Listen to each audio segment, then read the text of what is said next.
आज हम पढ़ने वाले हैं बाकी के बचे हुए पॉलीमर्स। मतलब इससे जो पहले थे ना, मतलब इसका जो इससे पहले वाला पार्ट था उसके अंदर हमने बाकी पॉलीमर्स कर लिए थे, पर कुछ बच गए थे हमारे, तो वो आज हम इसके अंदर पार्ट के अंदर करेंगे। तो देखो, अब है हमारे पास में बैकेलाइट, मेलामाइन और कुछ हम यहाँ पर देखेंगे कि कौन से पॉलीएस्टर्स वाले हैं, कौन से पॉलीएमाइड वाले हैं। तो इस 5-10 मिनट का ही टॉपिक है। देखो, तो बैकेलाइट क्या होता है? तो बैकेलाइट बना हुआ होता है फिनोल एंड फॉर्मल्डिहाइड का पॉलीमर होता है। फिनोल क्या होगा? जब बेंजीन के ऊपर OH ग्रुप लगा हुआ होता है, और फॉर्मल्डिहाइड जिसका दूसरा नाम मिथेनल भी होता है, यानी कि HCHO, ठीक है, उससे बना हुआ होता है। अगर पूछ ले कि पूरा कैसे है, क्योंकि कई बार अगर मैं बोर्ड एग्जाम की बात करूं तो उसमें आ जाता है कि आप पूरा का पूरा जो हमारा बैकेलाइट है इसके स्ट्रक्चर को ड्रॉ करके दिखाओ। तो होगा क्या, मैंने फिनोल लिया, HCHO फॉर्मल्डिहाइड था, जिसको मैं क्या लिख सकती हूँ? देखो, मैंने 2 H इकट्ठे कर दिए तो CH2O लिख दिया। हम ना उलझ जाते हैं कि भाई फॉर्मल्डिहाइड तो ऐसे ही लिखा होता है, ऐसे कैसे लिख दिया? तो ऐसे भी लिख सकते हैं। अब क्या होगा, जो फिनोल की, ये देखो, इसको क्या बोलेंगे? जहां पर फंक्शनल ग्रुप लगा होता है उसको हम नंबर 1 देते हैं। उसके बाद इधर है नंबर 2।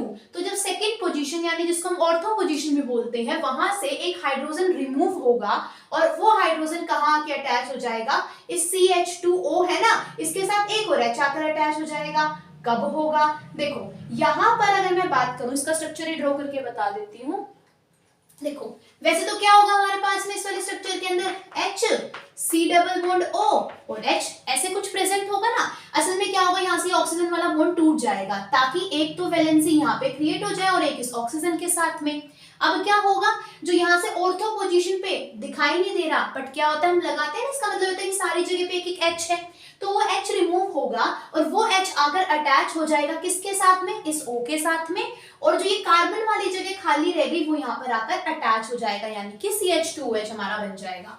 ठीक है, अब तो ये बीच में एक इंटरमीडिएट बनता है, यानी ये हमारा फाइनल प्रोडक्ट नहीं है। इसको मैं क्या बोलूंगी? ऑर्थो। ऑर्थो पोजीशन पे क्या लगा?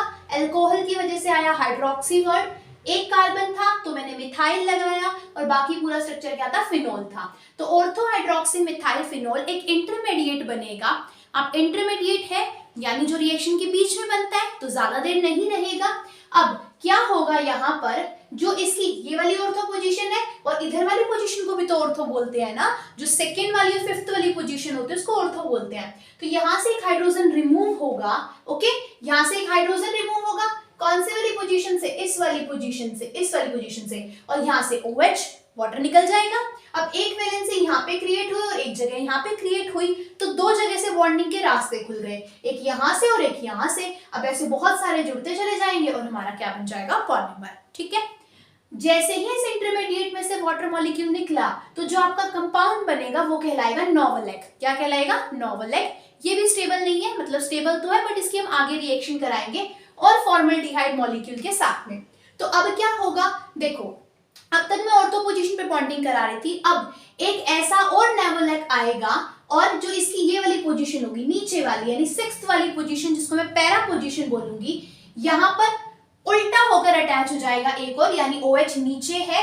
अब ध्यान से हमें क्या चीज याद रखनी है, देखो, ये नोवल एग था आपका, अब यहाँ पर जो दूसरा स्ट्रक्चर आकर अटैच हो रहा है वो क्या है? देखो, ये मैंने एक फिनोल बनाया।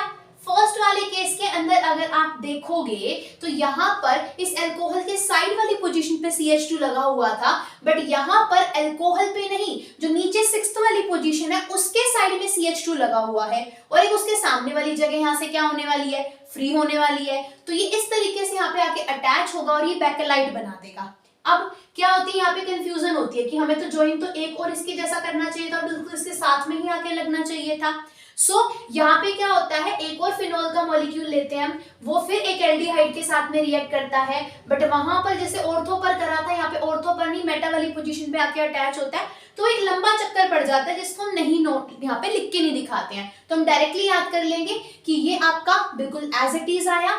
इसकी जो 6th वाली पोजीशन यानी यहाँ वाली पोजीशन थी, यहाँ पर इस ऊपर वाले को तो मैंने बिल्कुल ऐसे पलट के लिख दिया, बस यहाँ पर अब CH2 यहाँ पे आना चाहिए था, यहाँ नहीं आएगा, यहाँ पे लगाएंगे और एक बॉन्ड यहाँ पे फ्री हो जाएगा, तो ये क्या बन जाएगा? अपना बैकेलाइट बन जाएगा।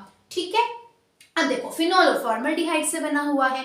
सेकेंड है अपना मेलामाइन। तो मेलामाइन किससे बना होगा? ये जुड़ा होता है मेलामाइन और फॉर्मल्डिहाइड, इसके मोनोमर्स होते हैं।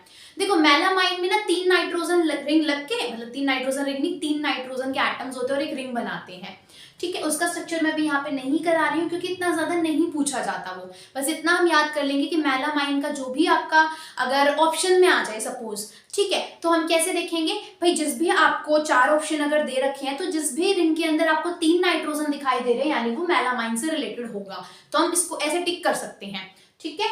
नेक्स्ट है पीएचबीवी। तो पीएचबीवी क्या होता है, ये एक बायोडिग्रेडेबल पॉलीमर है, ये काफी बार एग्जाम के अंदर आता है, बोर्ड के अंदर भी और वैसे एग्जाम्स के अंदर भी। तो इसको हम बोलते हैं, पूरा नाम अगर मैं बोलूं तो पॉलीबीटा हाइड्रोक्सी ब्यूटेरेट को बीटा, को मतलब यहाँ पे बीच में लिंकेज होगी, बीटा हाइड्रोक्सी वैलेनरेट, पॉलीबीटा हाइड्रोक्सी ब्यूटेरेट को बीटा हाइड्रोक्सी वैलेनरेट। तो ये दो चीजों से मिलकर बना हुआ होता है 3 hydroxy butanoic acid and 3 hydroxy butanoic acid. मैंने दोनों बार सेम क्यों लिख दिया यार, एक मिनट, इसका यहाँ पे ये नहीं आएगा, यहाँ पर हमारा पीएचबीवी के अंदर जो ज्वाइनिंग होगी, ये मैंने गलत लिख दिया है, यहाँ पर आएगा पेंटेनोइक एसिड, मैंने बोली थी गलत लिख दिया। तो ब्यूटेनोइक एक तो होता है हमारा ब्यूटेनोइक और दूसरे वाला होता है 3 हाइड्रोक्सी पेंटेनोइक एसिड होता है यहाँ पर, ठीक है। तो एक होगा 3 हाइड्रोक्सी ब्यूटेनोइक एसिड और दूसरा होगा 3 हाइड्रोक्सी पेंटेनोइक एसिड, यानी हम 5 कार्बन की चेन बनाएंगे इसके अंदर और हम थर्ड पोजीशन पे OH ग्रुप लगा देंगे, यहाँ पे 4 कार्बन की चेन बनाएंगे और थर्ड पोजीशन पे OH ग्रुप लगा देंगे, ठीक है। तो ये होता है हमारा पीएचबीवी। ऐसे ही एक होता है PLA यानी पॉलीलैक्टिक एसिड, ये लैक्टिक एसिड से बनता है, अगेन एक बायोडिग्रेडेबल पॉलीमर है। उसके बाद में PHBV हो PLA हो, ये दोनों ही क्या है, बायोडिग्रेडेबल पॉलीमर है। तो आपसे लिखना आ सकता है कि बताओ कौन सा इन 4 ऑप्शन में से बायोडिग्रेडेबल है, या फिर अगर थ्योरेटिकल क्वेश्चन आ रहा है तो नेम 1 बायोडिग्रेडेबल पॉलीमर, जिसके अंदर ज्यादातर हम आंसर क्या लिखते हैं, PHBV, क्योंकि हमें इसके मोनोमर्स के नाम भी लिखे हुए होते हैं, थोड़ा लिखने में भी अट्रैक्टिव लगता है। अच्छा, फिर टेरेलिन और डेक्रोन, और मैंने एक लिखा है ग्लिप्टोल। तो टेरेलिन या जिसको डेक्रोन भी बोलते हैं और ग्लिप्टोल, इसमें ये खासियत है कि दोनों के दोनों पॉलीएस्टर हैं। बाकी नाइलॉन वाले पॉलीअमाइड होते हैं, बट ये दो क्या है, पॉलीएस्टर हैं। क्यों है पॉलीएस्टर, क्योंकि इसका जब आप फाइनल स्ट्रक्चर देखोगे ना तो बीच में ये COO लिंकेज मिलती है और इसी की वजह से ये क्या है, पॉलीएस्टर है।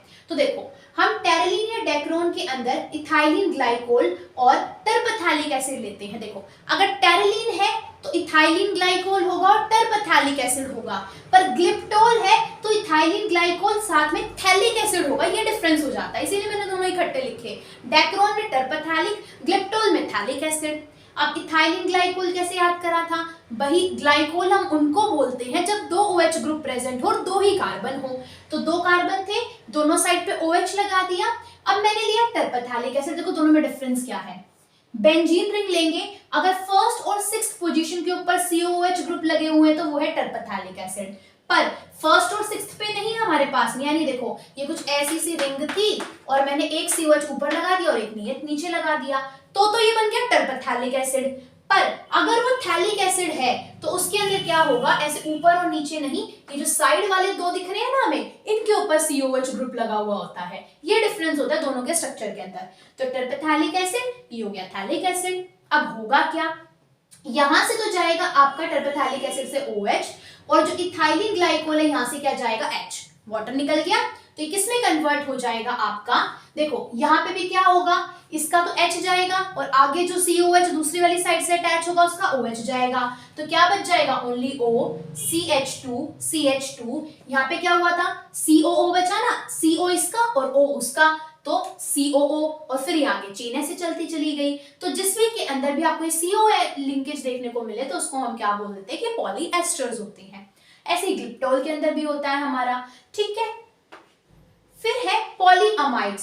पॉलीअमाइड्स क्या होते हैं, जिनके अंदर CONH लिंकेज आपको देखने को मिले उनको बोलते हैं पॉलीअमाइड्स। और पॉलीअमाइड्स हमारे पास में कौन से होते हैं, नाइलॉन वाले होते हैं, जिनका स्ट्रक्चर हमने इससे पहले वाले पार्ट के अंदर पढ़ा था। उसमें जितने भी कंपाउंड्स करे हुए वो काफी ज्यादा बार पूछे जाते हैं।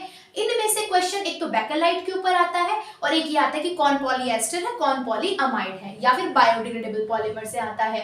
तो बायोडिग्रेडेबल पॉलीमर के अंदर आता है PHBV, PLA, PGA phosphoglyceric acid, nylon 2 और नाइलॉन 6, यानी नाइलॉन के सारे बायोडिग्रेडेबल नहीं होते हैं, बट हाँ नाइलॉन 2 और नाइलॉन 6 इज बायोडिग्रेडेबल। तो ये हो गया हमारा पॉलीमर वाला टॉपिक, यहीं पर ही खत्म। ठीक है।